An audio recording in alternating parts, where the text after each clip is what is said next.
speaker, Sergey Karaganov, is well known to you. He is was a candidate in his dissertation for the USA and Canada Institute of Moscow. He worked for 10 years within the institute, and since 1988 he became the deputy director of the new founded Institute of Europe at the Academy of Sciences in Moscow. And since 2006 he is the dean of the School of International Economics and Foreign Affairs of the National Research University, the HSE, the Higher School of Economics.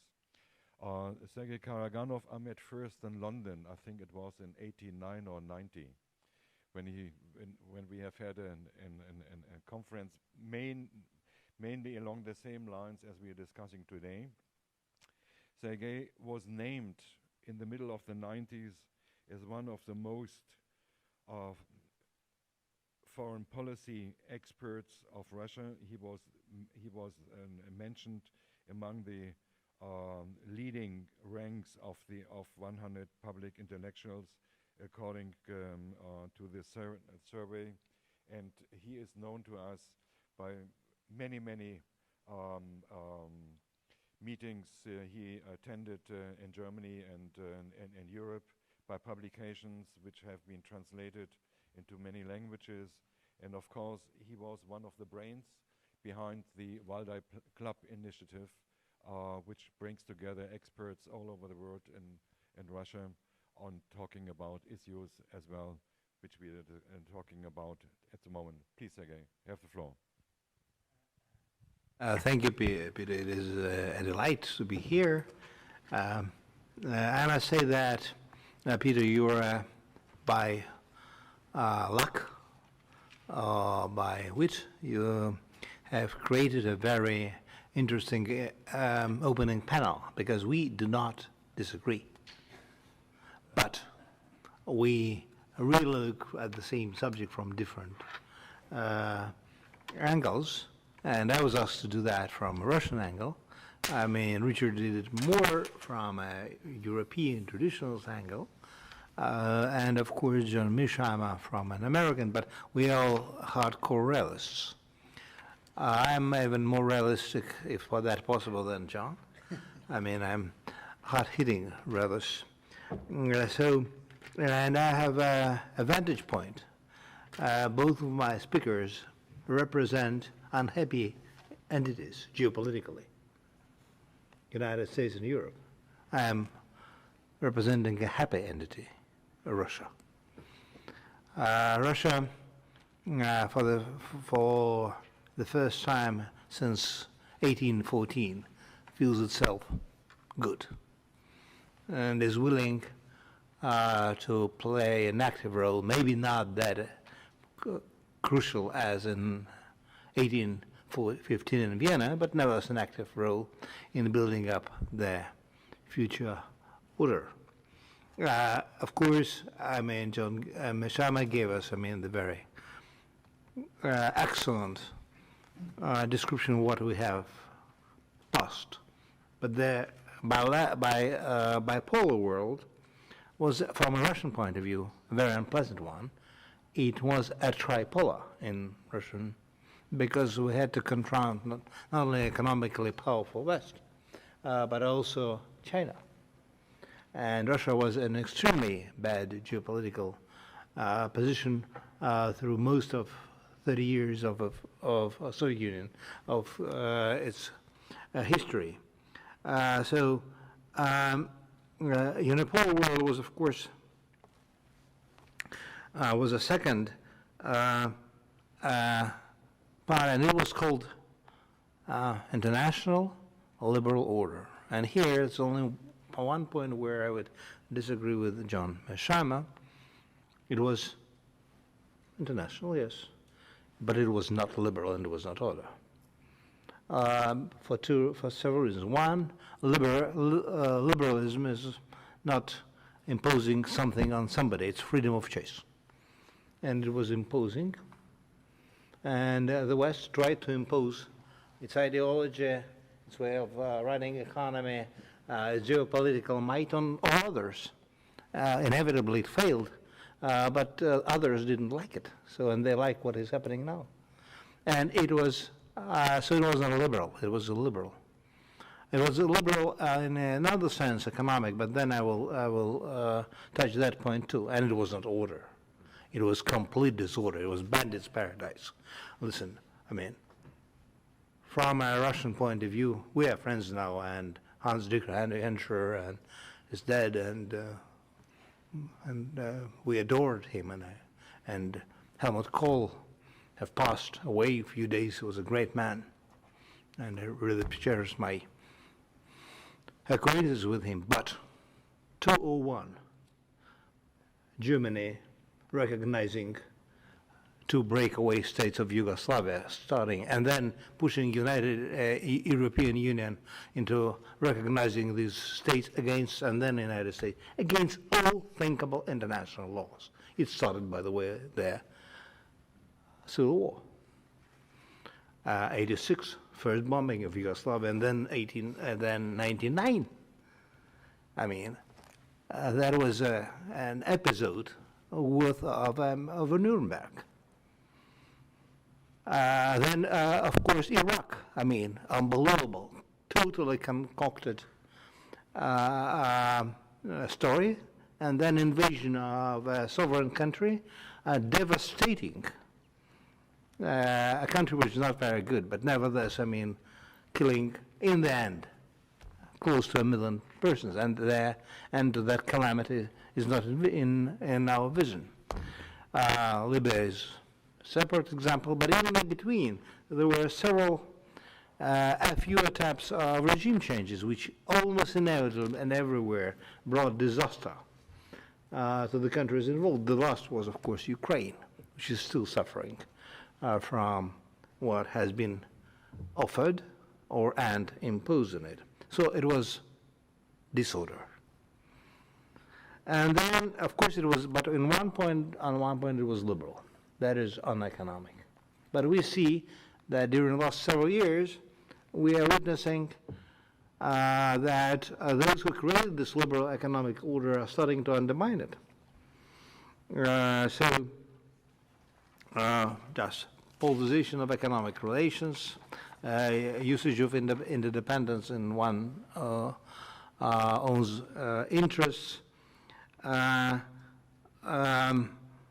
ORS knowing preventing of interdependence, positive interdependence, for example, between Europe and Russia, generated by flow of Russian gas and flow of European goods. We know that United States is undermining that from the beginning to the end, and to a certain extent successfully. And then, of course, the latest, sanctions which have become the new normality. It's not only sanctions about Russia. They are imposed on dozens of states, and they are never lifted, almost never lifted. Well, China is still living under sanctions from Tiananmen Square. So, in addition to other objective reasons, I mean, we see that the global liberal economic order is also under very strong stress. I'm not saying that we are already in the stage of deglobalization, but we are closing to it. The question is how things will go from now, and it is not about Trump. Even before Trump, that was very obvious. Trump made a caricature of it, I mean, and showed it to the extremes, to the possible extremes. So Russia did not like that order too. It didn't like the order number one. It didn't like the order number two. And it has been saying that we didn't like it, but unfortunately we were weak. Or at first we had illusions, new political thinking. We were weak, self-imposed weakness, and maybe even stupid. But then maybe. But then growingly started to understand that it is not, this order is not in Russian interests. And we started to work systematically to change that order. The last try was exactly Putin's offer of 2-1, 2-2. But after Iraq War, things started to change drastically. And in addition, of course, China's rise came from below and gave an additional impetus to Russian effort.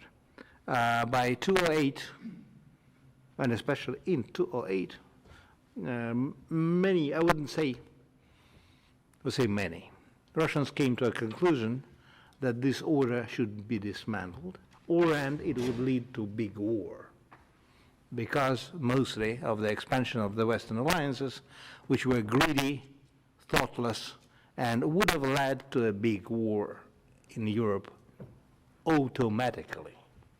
It was in 2008 when Russia started military reform, which made it again into a first-class military power. People are saying that everything changed in 2014. Probably for those who looked from outside or who didn't want to acknowledge the reality, it changed in March 2014. But for a Russian like myself, everything was absolutely predictable. In 2012, 2013, looking where things are going, and also witnessing the increasing hostility of the West, which saw the growth of Russian assertiveness. By the way, in 2013, this hostility was total. Not a single article in German press positive about Russia. I was telling my liberal friends, be ready for a confrontation. I didn't know whether it would happen. Crimea, I am happy, because otherwise it would have been Kyiv or another capital of Europe. But it was a preemption of a big war. And that was a success. So we have changed the balance of power in Europe immediately and gradually in the world. At the same time, by stopping the expansion of the NATO by the Western alliances, unfortunately by an iron fist, not by argument. We used a possibility of an argument. We have stopped that part of the Western expansion, which as I said, was completely illegal because it was imposing spheres of control and influence on the other side, even sometimes with acquiescence, or many times, acquiescence of the countries which were co-opted, sometimes without acquiescence, by the way, too. But we could deal with that further, or without the acquiescence of the societies of these countries. So at the same time, moving to Syria, Russia has done again a very large contribution to the future world order, because in Syria it stopped the regime change practice of the West. Assad could be there a year from now, or get there, get out of there a year from now.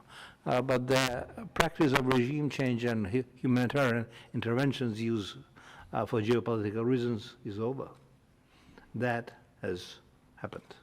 So we are winning, and also so we used to be the weak, defensive, neo-Weimar country. When now we are winning, looking at much more benevolent than our friends in Europe and elsewhere, even in the United States. I mean, so we know, of course, about our weaknesses, but in addition to what has happened there, changing our the balances between vis-a-vis the West, Russia has moved towards a close political alliance with China. It is very close, and it could be even an effective economic alliance. But I mean, fortunately, we have rejected so far the offer of unlimited resources. But we know that in our competition with the West, we could count on China. The China is growing, and it knows that in its confrontation with the United States, hopefully it will not be a confrontation, it will be competition. It could count on Russian strategic and political might. It's an unbelievably good combination. It's even better than US or European. And I do not see any reason why we should break in the foreseeable future that kind of a de facto alliance. So does that mean that Russia, China, and the like, there are many Russias, Chinas in the world, India in its own way, countries of ASEAN, Indonesia's, etc., and many, by the way, growingly within the West, would like to change that kind of order too. The revolution against the elites is about their not revolution or rebellion against the elites, which is called populism. But populism, in modern parlance, is as democracy, which went from under control of elites. And so that revolution or rebellion or whatever will change also the situation. Is changing the situation in the West. Even if Donald Trump becomes conventional, which is hard to believe, or else he is ousted, which is also hard to believe, or else if he goes away, which I think is a possibility, he'll say, "Go to hell, America! I'm going to Trump Tower."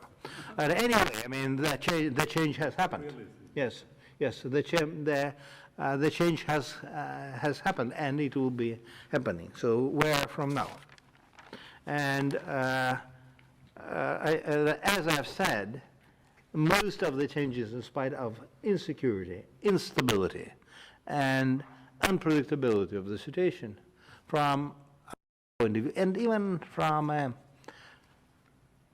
point of view of international scholar, I mean, without a nationality, is much more promising than it used to be 30 years ago, or 15 years ago, because it has very positive creative elements in it. So where to go?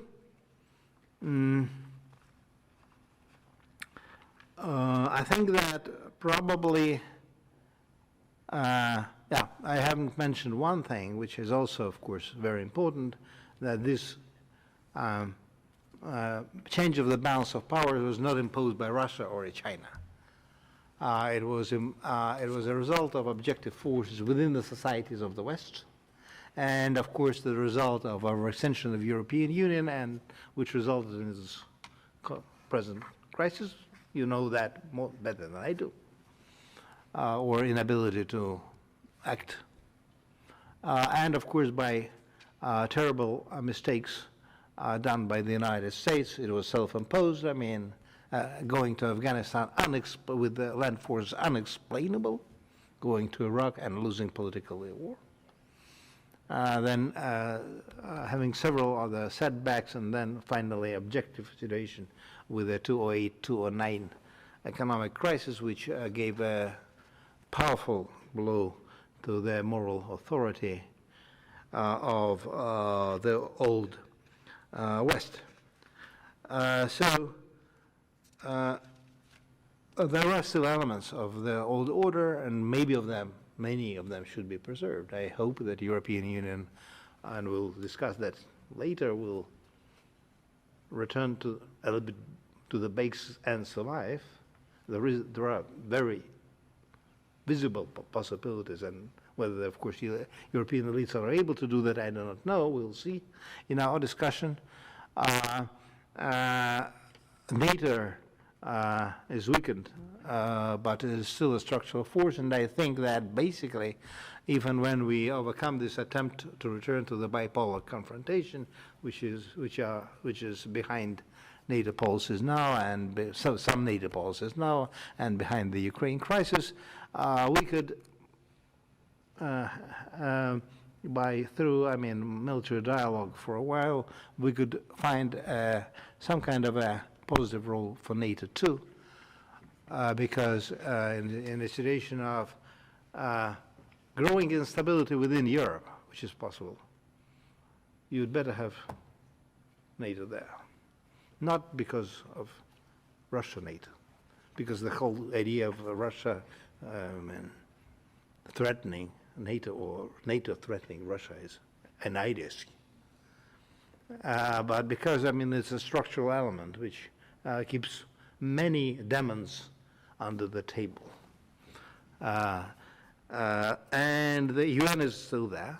OSCE could be reformed, though but of course, Alexei Deutsch will talk about that. I do not trust in the survivability of OSCE, but we could change it if it is changeable and use it for peaceful purposes.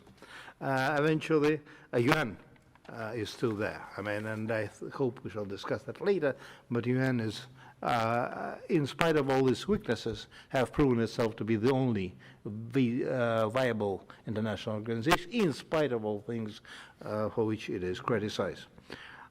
So where to go? For Russia, it's clear.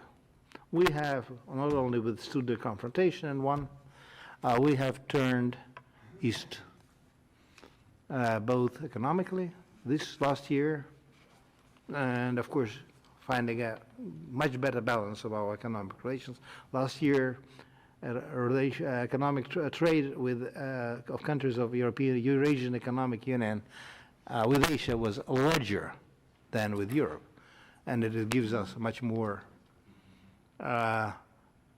competitive advantage. But the main effort is not only the change to the east, which has only started economic, but the mental change. Russia has used, since Peter the Great, was a fringe European power, trying to get into Europe.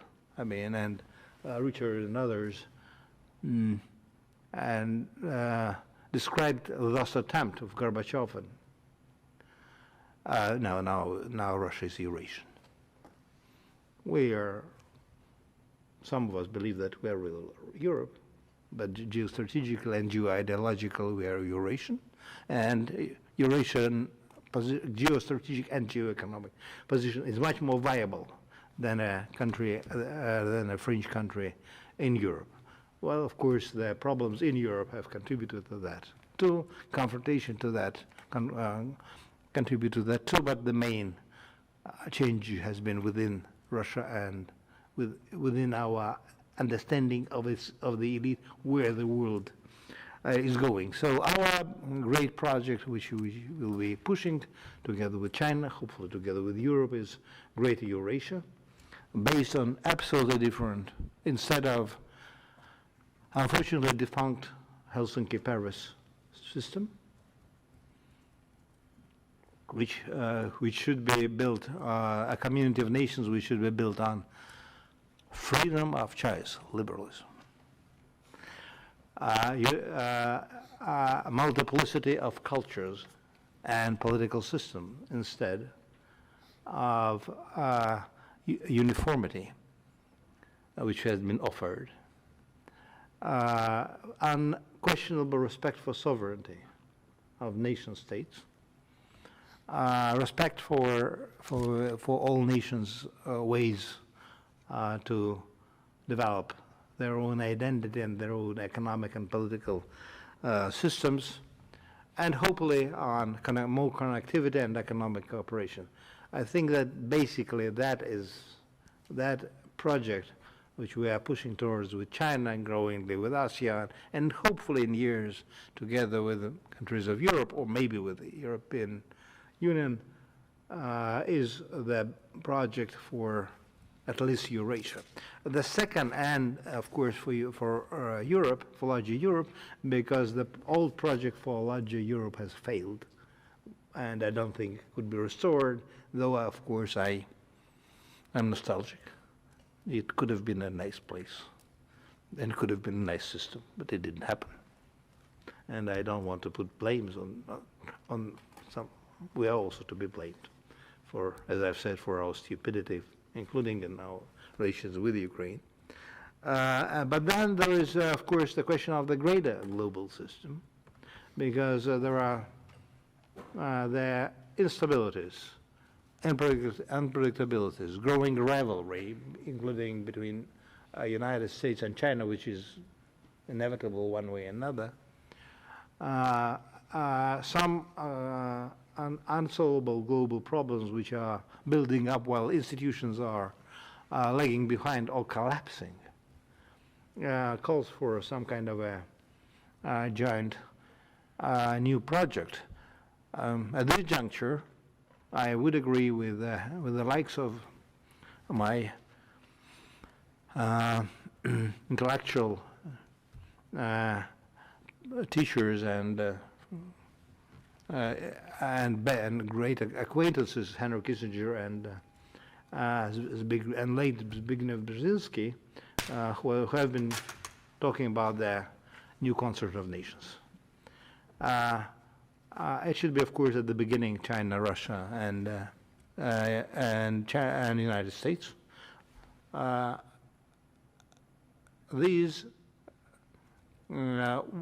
and Russia could not do anything without the consent or participation of the United States. United States will be probably diminishing its relative power.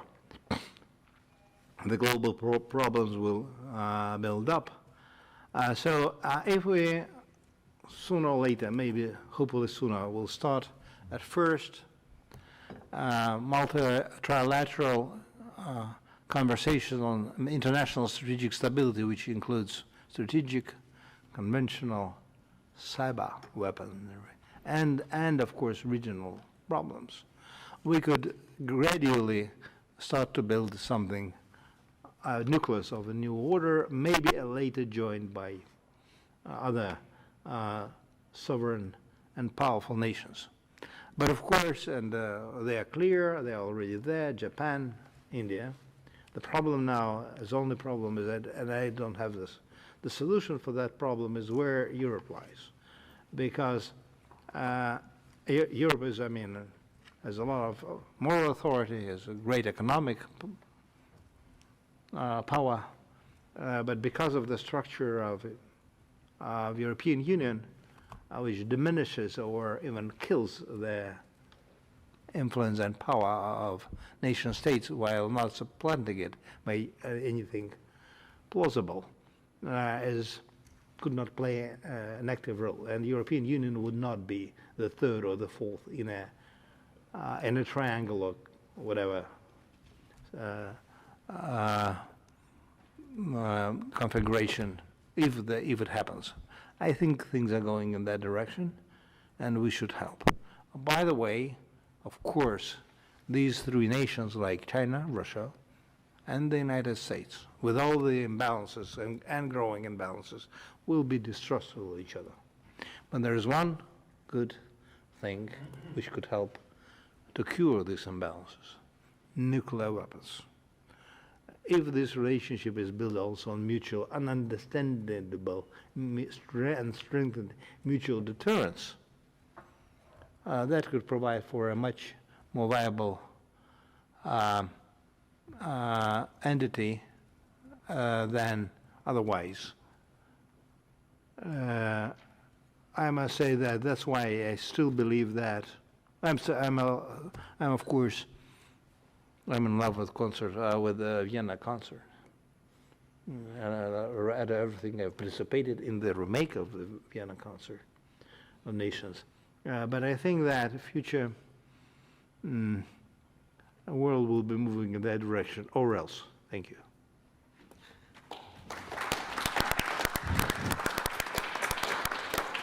Thank you very much, Sergey. I think you has given us a picture that probably Russia is one of the few countries who knows where to go. And when I pick up one of your last conclusions, a new triangle is emerging, Peking, Moscow, Washington. And the question is, where's Europe? I mean, this is a question which is haunting us as well. The only issue in this in the context of your description is you're speaking about an alliance between Beijing and Moscow. Trainin speaks about an entente, a community of interest. It is an alliance. Yeah, it is an alliance. An alliance without ideology, not based on institutions, on shared interest. No shared interest. On shared interest. Okay. So let's go into the discussion, but I propose the following. Let's first have a coffee. Yeah. Okay. Good. Are you agree? Good. Then let's shorten the coffee break a little bit so that we have time for the discussion and we don't run into problems with time. Thank you very much for your attention.